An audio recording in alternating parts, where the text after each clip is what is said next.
This is EJ Chats with the NJNAACP, and EJ stands for Environmental Justice Chats.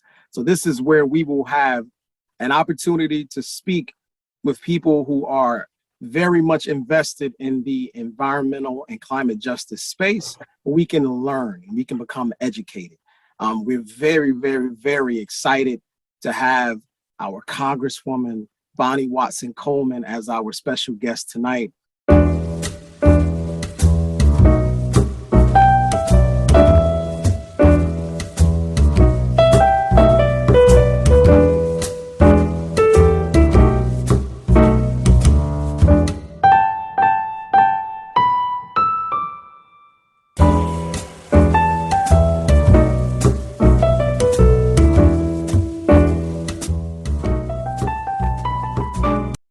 Just to introduce myself, I'm Marcus Sibley. I'm the chairman of the New Jersey State Conference NAACP Environmental and Climate Justice Committee. I will be joined soon by our subcommittee chair, Keith Voos. We love this work. We absolutely understand what it means to be a part of the NAACP.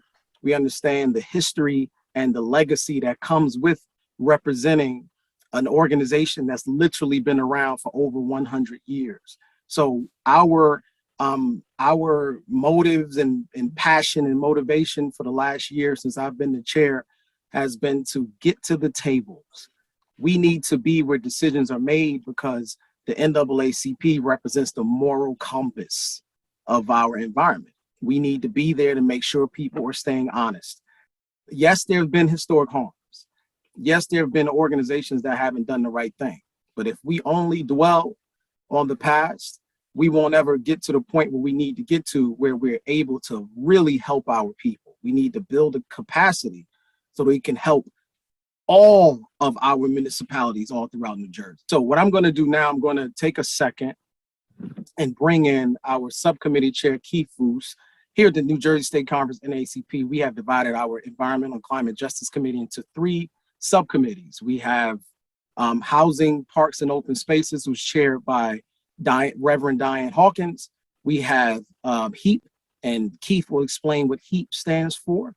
And then we also have Legislative and Advocacy, which is chaired by Alex Bland. So we try to get a lot done, and we've divvied it up so that we can make sure that we are always present in the important matters going around our state. Good evening, Congresswoman Watson Coleman. Pleasure to meet you. I officially have the title as the chair of the HEAP subcommittee. I honestly consider myself to be a co-chair with the other 5 members. It's a wonderful committee. HEAP stands for Health, Education, Environment, and Pollution. If you think about that for a moment, you see it's a big umbrella, but we do the best we can with it. We're a 6-member committee, very, very committed people. We have representatives from South Jersey, Central Jersey, and Northern Jersey. We have a diverse committee. We have women, we have men, we have white folks like me, we have Black folks. And so a good diversity of people, and we are very much committed to the cause of environmental justice in New Jersey. I feel, as a white ally and a member of the NAACP, I feel very honored and very privileged to be taking part in this environmental justice work. I am glad that Dr. Robert Bullard is still alive to see that the work that he started so many decades ago, the so-called father of environmental justice, is still alive to see that environmental justice has finally entered the mainstream of the American conversation. Finally. It's about time, and it's very, very gratifying to be engaged in this work. And so I am here, as we are all here tonight, to learn about legislative efforts at the federal level and how we at the NAACP here in New Jersey can contribute to the success of those legislative efforts. Thank you very much. And I thank you, Keith. Keith is what we try to do. Congresswoman, we try our very best to remain active. So anytime there's a testimony, anytime that there's a hearing, Keith is one of the people, and we band together and we write statements constantly, because it's important and this is what we've understood. It's important that in the NAACP is at the table. We have definitely realized that within this last year, there have been a lot of opportunities that have come from the work that we've done. And that's why we have been continuously working to build our capacity, because there are many tables and those meetings happen at 9 a.m., 10 a.m., 1 p.m. And when you're a volunteer organization, it's very difficult to get people to those very important meetings. So we've been very fortunate to get grants to allow us to have people present at those meetings. So we're definitely absolutely appreciative to our partners that have made it possible for us to be at those tables. And I'd like to give a shout out to my employer. I work for the National Wildlife Federation. They have co-sponsored this event tonight. And I will speak later on about some of the wonderful things that on a national level that NWF is doing. But the correlation between what the NWF does and what NAACP does and what Congresswoman Bonnie Watson Coleman is doing is cleaning up our environment, allowing us to have what we deserve, which is clean air. Our trees are pivotal. Our trees are the most important filter that we have in our environment. And when we have our urban environments, when you have asphalt everywhere, you don't have those trees. So that means a lot of those pollutants that we're inhaling, they're not being filtered out by the trees. So Congresswoman Watson Coleman has an act called the Shade Act. So let's just jump in right there, Congresswoman. Could you give us an overview of what the Shade Act entails and why it's important to our community? Thank you. Thank you so much for convening us tonight. I want to just give a shout out to your president that I've known since he was a little tyke running around in our church, Richard. And I want to say that I've been blessed to be able to work with your national president as well. And I'm very excited about the NAACP and all the work that you all have been doing. I mean, historically, you've involved everyone, Black, white, any race or ethnicity, and of course, gender equality as well. And you're doing it now. And this is really a good time to be talking about the environment, because we've known for a long time that our communities have suffered from a lack of resources coming into our communities, lack of protection. We know that our children were experiencing high degrees of asthma. We even know that there have been health challenges to pregnant women and to newborn babies and to elderly people who live in our so-called communities, which were once defined as red line communities and which were intentionally underinvested in.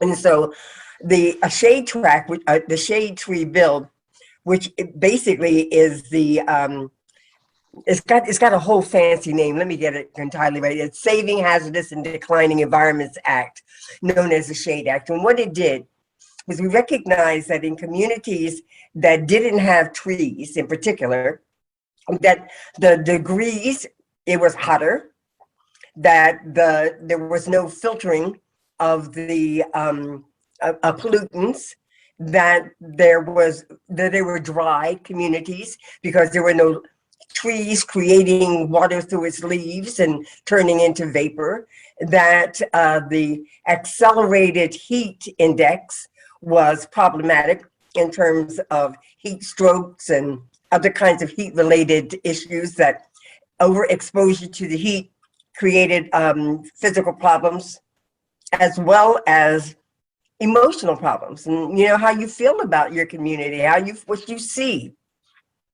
And so we introduced the Shade Act, and we're very happy to see that many components of the Shade Act have been incorporated in the Build Back Better agenda that President Biden has advanced, that we in the House of Representatives have already passed, and is now being debated, negotiated, and hopefully freed up and voted on in the Senate and sent on to the president.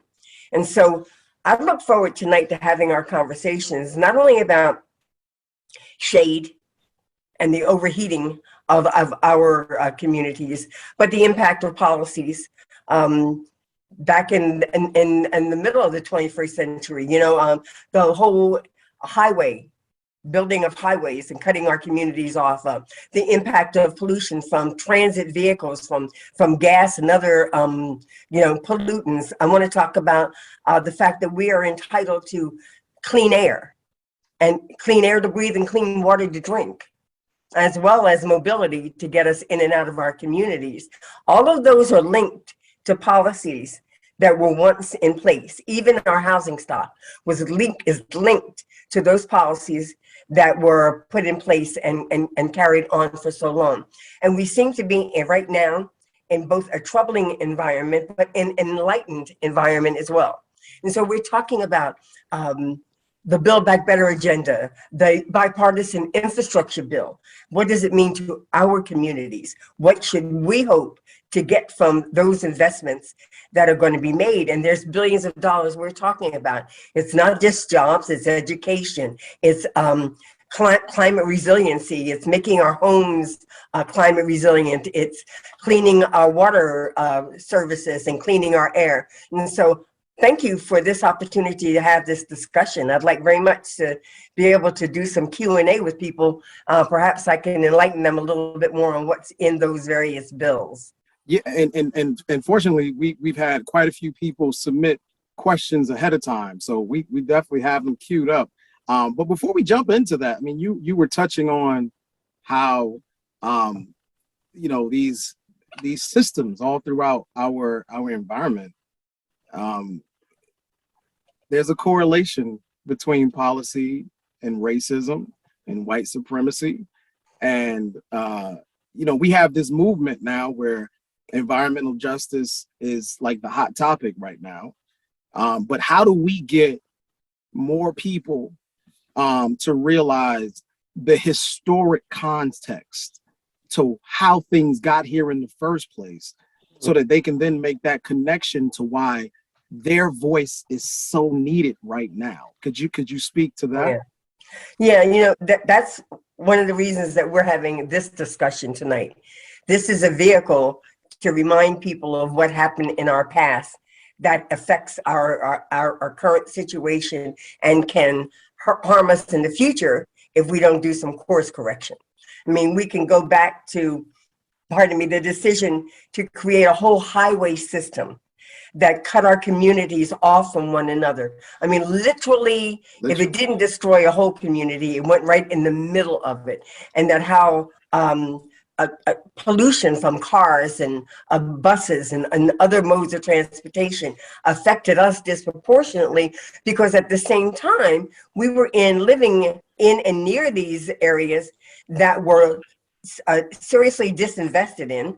So there weren't trees for shade and filtering. There weren't decent housing stock opportunities because people just didn't invest in those redline communities. There was old infrastructure that was delivering water to our homes and to our schools. Right. So we found out that there's lead in the water that has an incredible impact on the cognitive growth, the emotional well-being of our children as well as our elderly.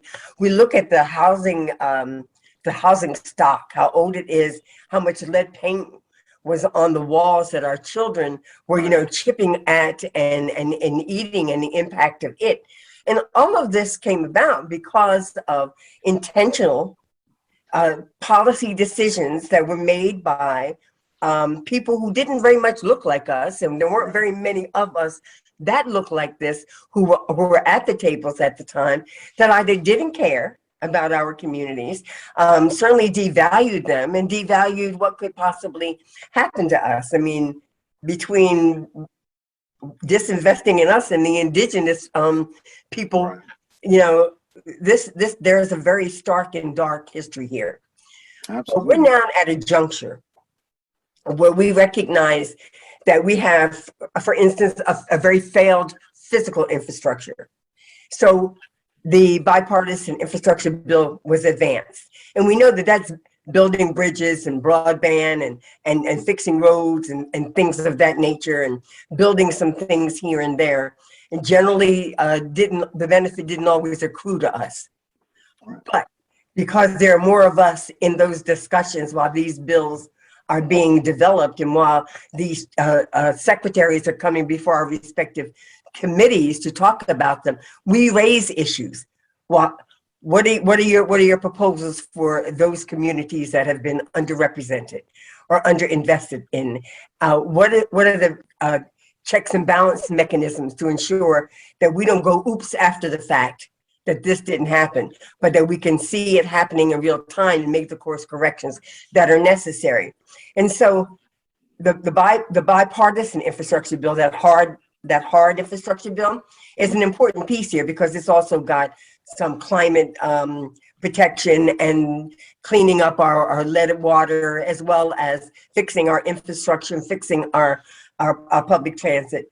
But we also needed that Build Back Better infrastructure plan, because it not only supported some of these initiatives as it related to making our communities healthier by investing in climate resilient innovations, grants that would come directly to our communities, but it also looked at the health in our communities. And so it created opportunities for greater health care. It looked at how do we get our communities healthily back into the workforce. And so it looked at child tax credits, making sure that our children are not living in impoverished situations, making sure that our women can get back into the workforce, things of that nature. Those two things, decreasing the cost of things like medicine and healthcare and early childhood education. Together, those two pieces of legislation I call our FDR moment without leaving blacks out. Right. It's very transformative. Right. And so there's even investments that are targeted to underinvest in communities like ours. Right. And that's why, I mean, I really appreciate this conversation because for New Jersey State Conference NAACP, and again, we definitely have to give a shout out to Richard Smith, our state conference president, because he's very progressive and he's telling us we need to educate our people. We need to be forward thinking. So nothing we do will be possible without him saying, let's push the envelope. And one thing that we're absolutely being now, Congresswoman, is strategic.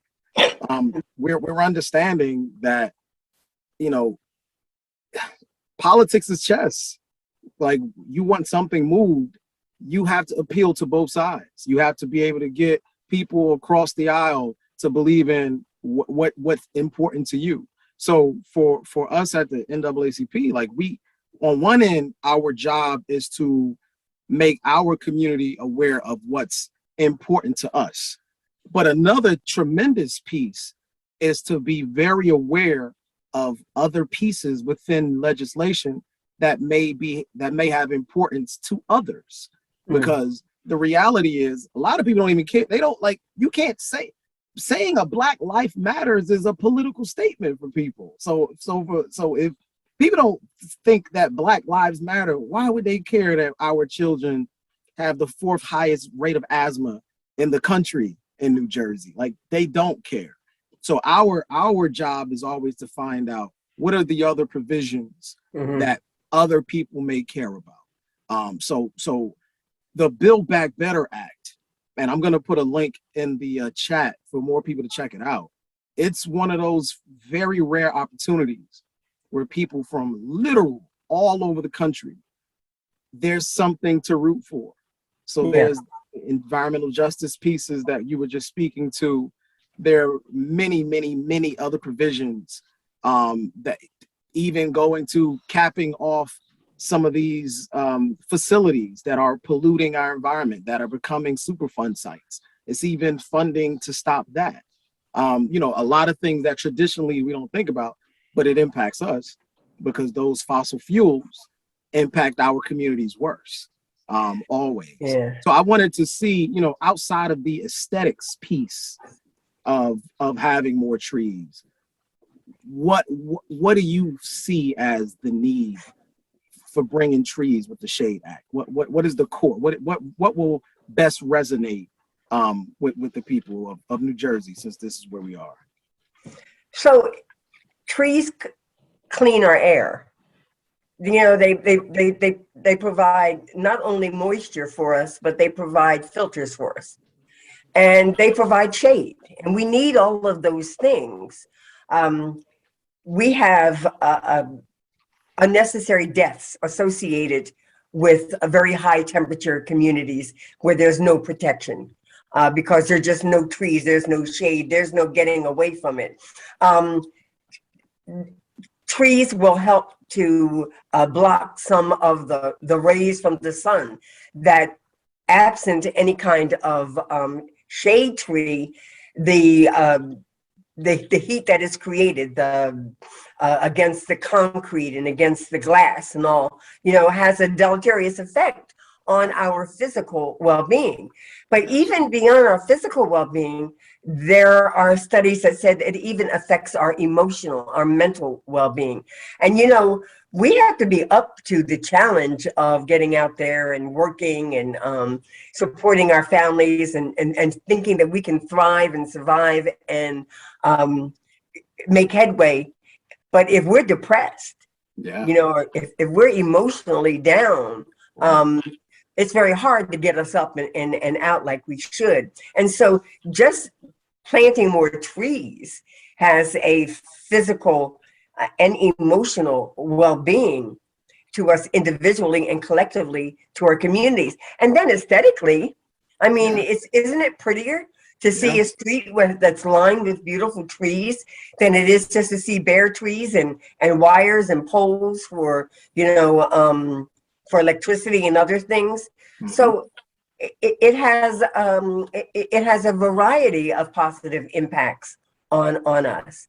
As well as flooding, you know, as well as flooding, as was pointed out in the chat. Flooding is a tremendous issue in many of our towns, and anytime you remove trees to put up these different developments, you remove the barrier to stop the flooding, and that's a tremendous issue. I met with Congresswoman Cheryl recently, and she was speaking about how this is happening in Morristown, around a historic church, Bethel. There's a lot of construction around the church, and now the huge flooding issue. So this is happening all throughout our state. So it's like, so here's my question then. We know trees are aesthetically pleasing. We know trees are a filter. We know that trees help with flooding. Are there any opponents to wanting to bring trees? Like, can you speak to that? Or is there any skepticism about bringing trees or anything like that? I have not heard any yet. Okay, it would seem to me to, you know, that it's kind of far-fetched for people to have a problem with that, even though they may have a problem with other things, you know. So I don't know that is an issue. I think if we have any kind of an issue, it's that getting legislation from the creation to the assignment to a committee, to a floor vote, to finding a Senate companion and getting it passed over there. So the process can be quite lengthy and very slow.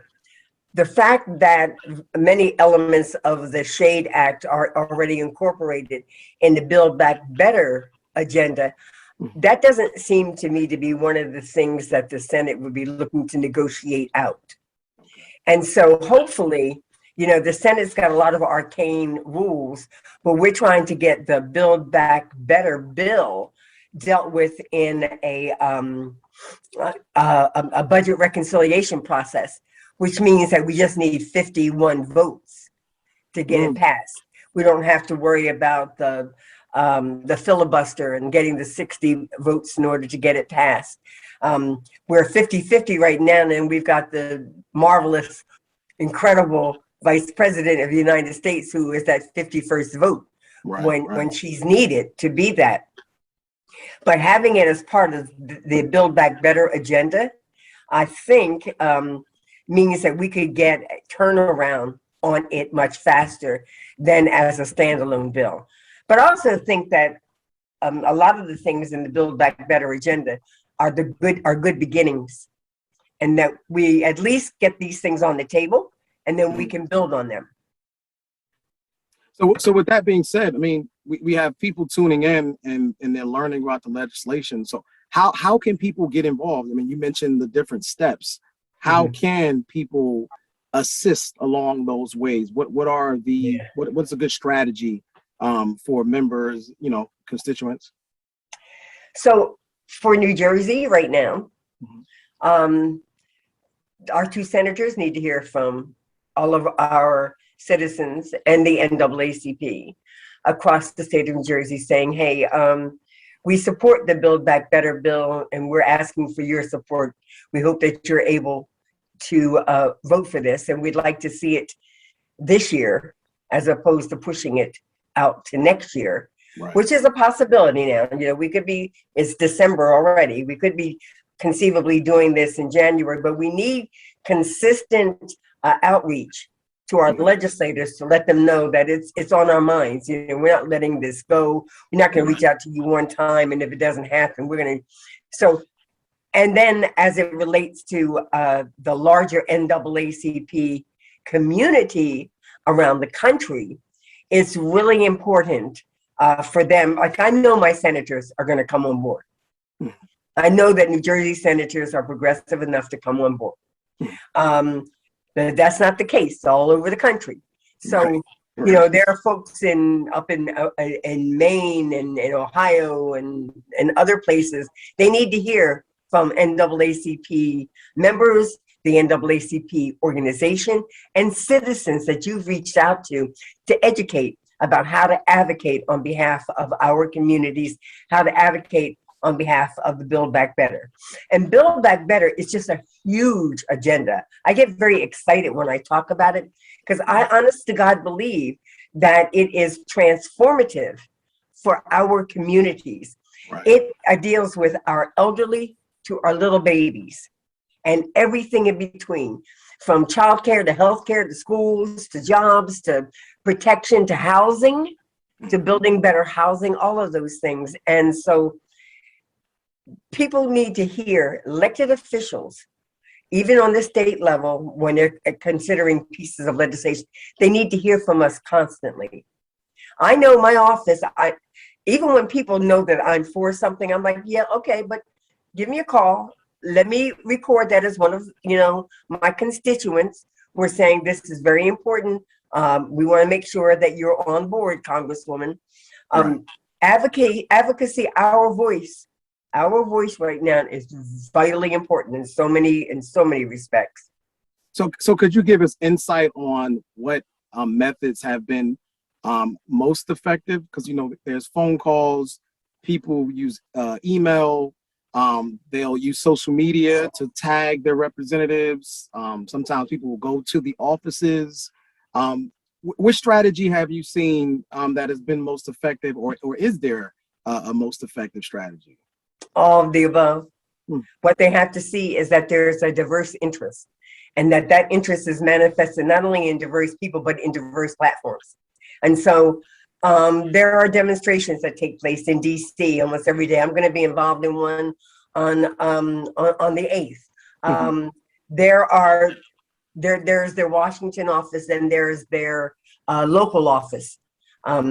They need to hear from you. They can hear from you on the phone. They can hear from you in emails. They can hear from you on Twitter or Instagram or whatever other ones that I have no idea exist today. And they can be tagged on your Facebook and other social media. The point is that we have to have a groundswell of conversation around the issues that are important to us. We can't afford not to be loud on those issues, from voting rights to civil rights to women's rights to environmental justice rights, all of those things.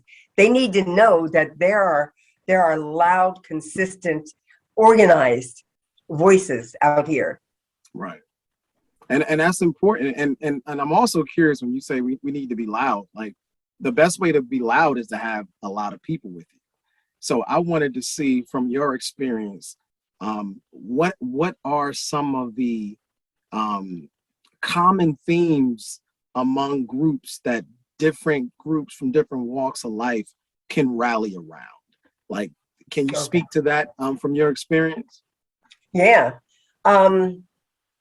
So remember when Donald Trump first got elected and he was going to eliminate the Affordable Care Act? Hmm.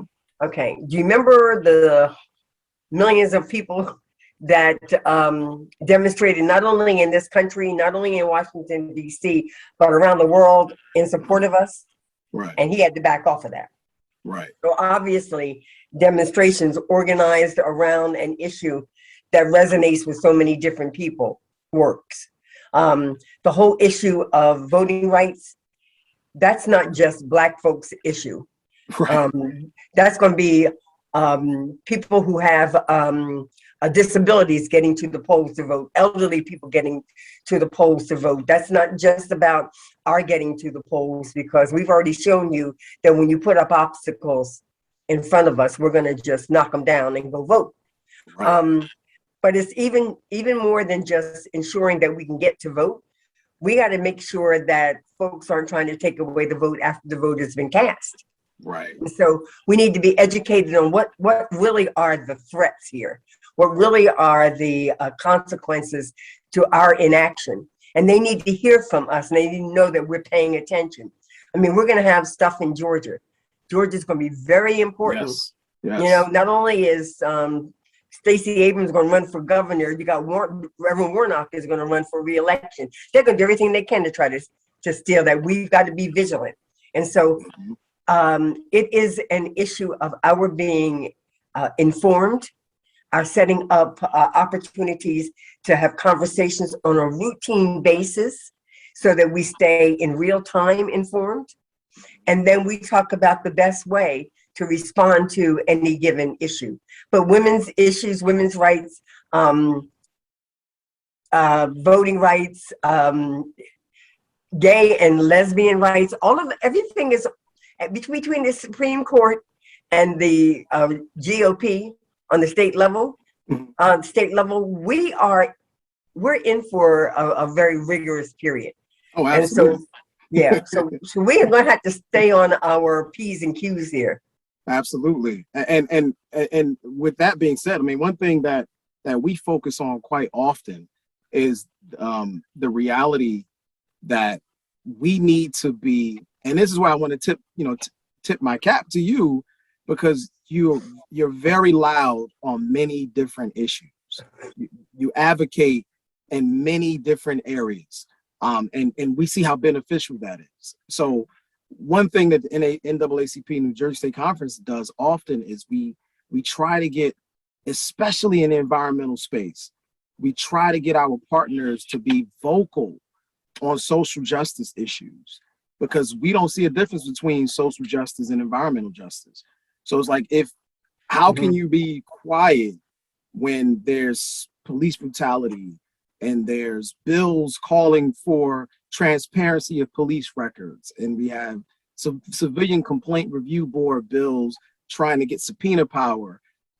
Like, how can we say that we're about the betterment of these communities if we're remaining silent on the things that are the immediate dangers? Like, yes, pollution is bad, but I got to worry about getting home at night, and I have to worry about surviving a traffic stop. So I guess, are you able to ever have conversations about social justice topics with your colleagues in Congress? Like, is there ever a space for those types of discussions? Oh yeah, I belong to well, I'm a member of the Congressional Black Caucus. Right. I mean, and I meant like across the aisle too. Like, yeah. Well, I have to be perfectly honest with you. There's not a lot of talking across the aisle right now, because the Republicans have decided that they're not going to do anything but obstruct, and so they're going to be and they're going to be misinformers and perpetuators of big lies, and so there's very little desire to cooperate on the big things that we think are important: voting rights, housing rights, environmental rights, education, things of that nature, police reform. People, try to turn that into like, we want to defund the police. How absurd is that? But if that's the last voice that people hear, and that's the voice they hear over and over and over again. They translate that into the real threat when it is nowhere near a threat. On the environmental justice thing, I mean, New Jersey is like one of the 10 worst states when it comes to pipes that deliver water that have contaminants in them. Exactly. We've got to understand that, but other folks that need to understand that as well. The Build Back Better bill and the bipartisan infrastructure bill carve out money to deal with those underrepresented communities, those communities that have just been left out there floundering on their own. We need to know that, but we need to know who's with us and who's not with us, because we need to be able to articulate that. And so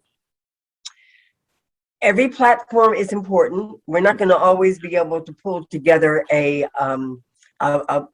million march, a million man's, a million women's march, or anything of that nature. But the consistency of the message is vitally important.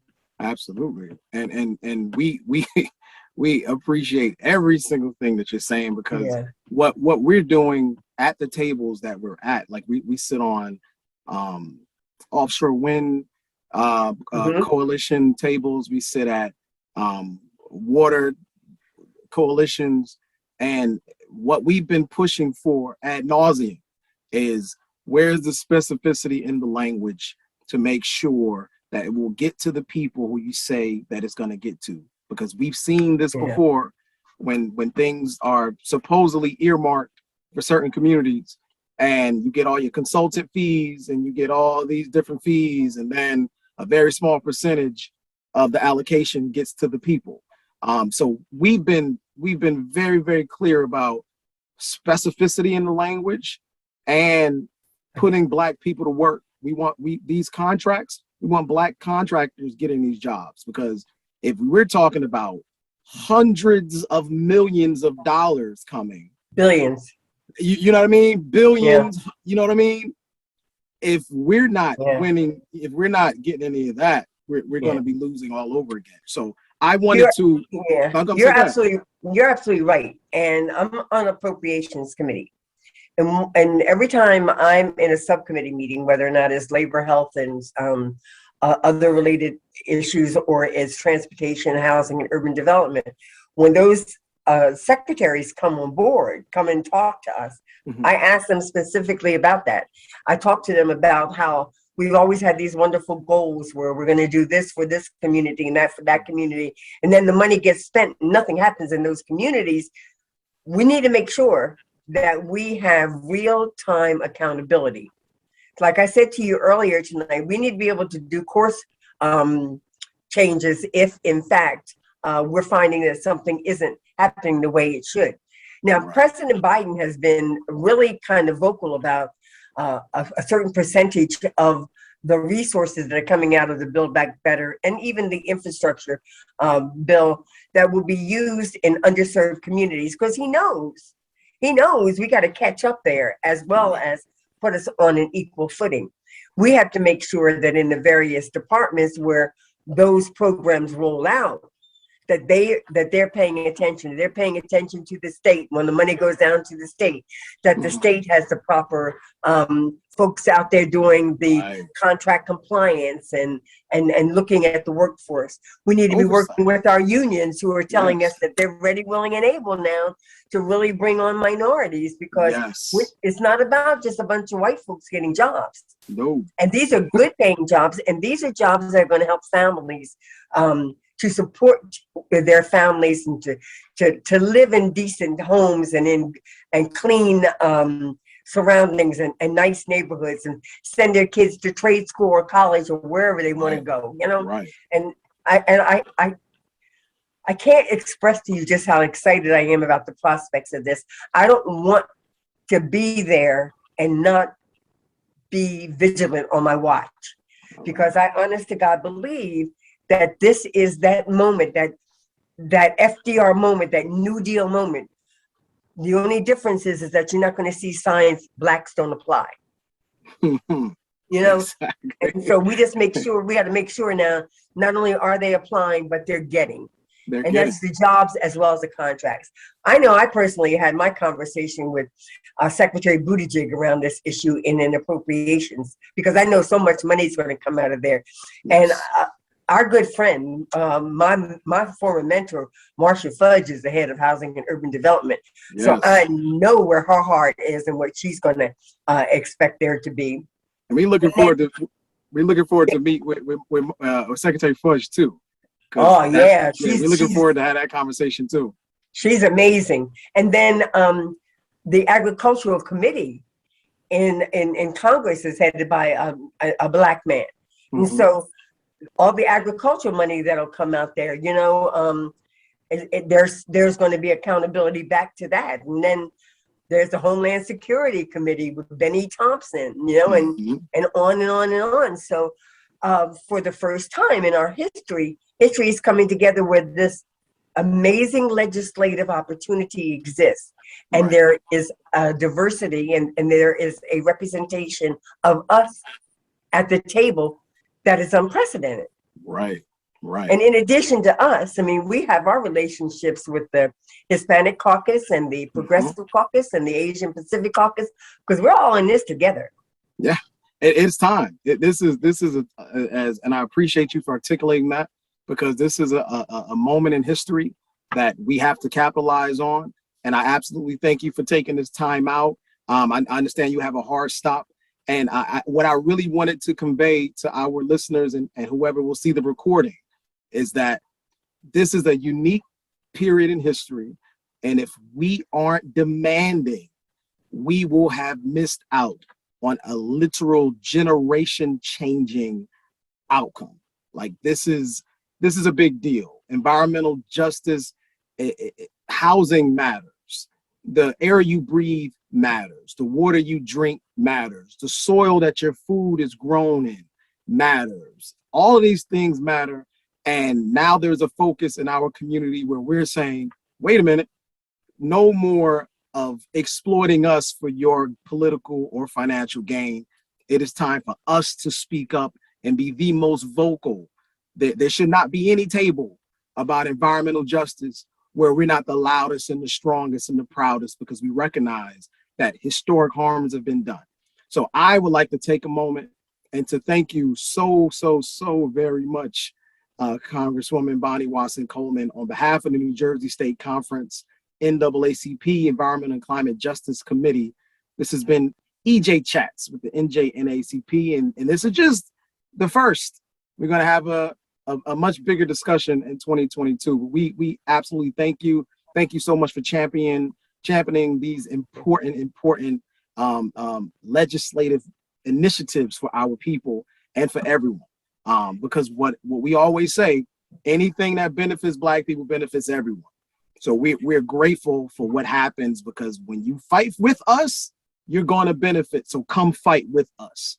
So we thank you. So any last words before you head out, Congresswoman? Well, yeah, I just want to thank you for convening this platform, this discussion, and I'm available to discuss other issues that I think are important to our community. But the NAACP is so vitally important here. I mean, you've got the tradition behind you, you've got the reputation, you certainly have the energy and the vision from on the national level and on the state level. So I thank you. And if anybody says to you or anybody else, well, how are we going to deal with this social spending now with inflation, everything else? We tell them there's nothing mutually exclusive about this economy growing and our spending money on people who are going to spend their money and create greater jobs and more opportunities. And it is time for us to fess up and to recognize that we have a responsibility for one another. So thank you for having me tonight. I appreciate it. Thank you. And we appreciate you. And we are still trying to get that student loan relief. So we're going to be screaming for that too, because all these things are hampering our community.